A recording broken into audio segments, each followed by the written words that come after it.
नमस्कार रान्नाबाटी खेती चैनेले आमार सकल बंधुदेर जानाई अनेक अनेक स्वागत। आज देखाबो माटनेर एकटा रेसिपि। एर जोन्नो एखाने 600 ग्रामेर मतो माटन निये नियेछि। किछु मशला आमि बेटे नियेछि। एखाने दुटो पेंयाज कुचि करे केटे नियेछि आर केटे नियेछि आलू। माटनटा बेछे धुए परिष्कार करे जल झरिये आमि रेखेछिलाम। एबार एकटा पात्रे निये निलाम। एखाने एके एके आमि किछु बाटा मशला देब, दिए भालो करे माखिए मैरिनेट करे रेखे देब। दिए दिচ্ছি 1.5 चामच आदा बाटा, दिए देब 1.5 चामच रसुन बाटा और आमि एखाने किछु शुकनो लंका अल्प जिरे अल्प धने बेटे निয়েছি সেখান থেকে দেব 2 চামচ।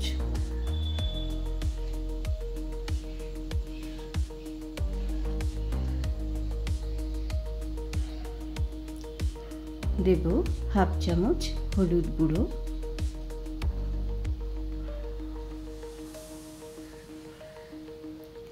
আর অল্প সরষের তেল দিয়ে আমি মাংসটা ভালো করে মাখিয়ে নেব। এখানে আমি কোনো নুনের ব্যবহার করিনি, নুনটা পরে দেব। সমস্ত মশলা দিয়ে মাংসটা ভালো করে মাখিয়ে আধ ঘন্টার জন্য ম্যারিনেট করে রেখে দেব। আধ ঘন্টা পর আমি কড়াইতে সরষের তেল গরম করে প্রথমে আলুগুলো ভেজে নেব।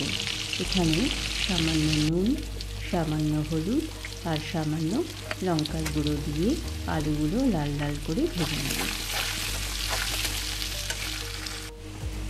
আলুগুলো আমার ভাজা হয়ে গেছে, এবার আমি তুলে নেব। ওই তেলেই আমি ফোড়ন দিলাম গরম মশলা আর গোটা গরম মশলা আর দুটো তেজপাতা। এবার প্রথমে দুটো পেঁয়াজ কুচি করে রেখেছিলাম সেটা ভেজে নেব। পেঁয়াজের মধ্যে সামান্য নুন দিয়ে দেব, তাতে করে পেঁয়াজটা তাড়াতাড়ি ভাজা হয়ে যাবে। পেঁয়াজটা লাল লাল করে ভেজে তারপরে ম্যারিনেট করে রাখা মাংসটা আমি দিয়ে দেব। এবার এখানে দিয়ে দেব হাফ চামচ গোলমরিচের গুঁড়ো,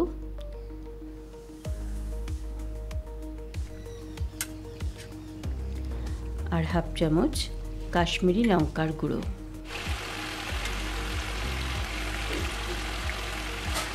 দিয়ে দেব এখানে আমি দুটো টমেটো পিউরি করে রেখেছিলাম, তার বেশিরভাগটাই দিয়ে দিলাম।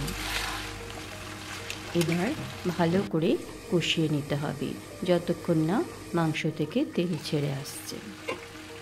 অপরদিকে আমি গরম জল করতে বসিয়েছি।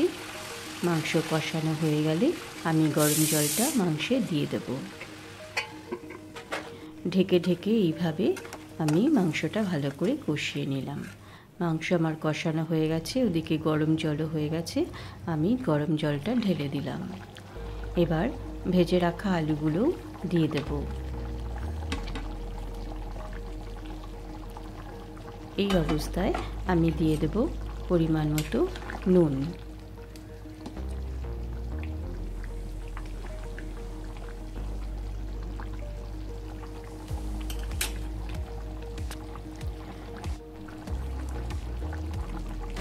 নুনটা আমি পরে অ্যাড করছি, কারণ প্রথমে নুন দিলে মাংস দিয়ে বেশি জল ছেড়ে যেত আর কষাতেও অনেক সময় লাগতো। এবার সব কিছু দিয়ে তারপরে আমি মাংসটা প্রেসারে সেদ্ধ করে নেব। প্রেসারে প্রথমে একটা সিটি দেব, তারপরে লো ফ্লেমে আমি 20 মিনিট রান্না করে নেব। এইভাবে মাংস সেদ্ধ করলে মাংসটা খুব সুন্দর সেদ্ধ হয়। 20 মিনিট হয়ে গেছে এবং তারপরে আমি নামিয়ে রেখেছিলাম। এখন নিজের থেকে প্রেসার কুকারের ঢাকনি খুলে গেছে, তাই আমি খুলে নিলাম। আমার মাংসের রেসিপিটা হয়ে গেছে। আমি একটা পাত্রে ঢেলে নিলাম। হয়ে গেছে আমার মাটন কারি রেসিপি। রান্নাবাটি খেতে চ্যানেলে আমার সকল বন্ধুদের জানাই অনেক অনেক স্বাগত। আমার রান্না যদি ভালো লাগে তাহলে অবশ্যই আমার চ্যানেলটা লাইক, শেয়ার ও সাবস্ক্রাইব করে দেবেন আর পাশে থাকবেন। সবাই ভালো থাকবেন, সুস্থ থাকবেন। আবার দেখা হবে নতুন একটা রেসিপির সাথে।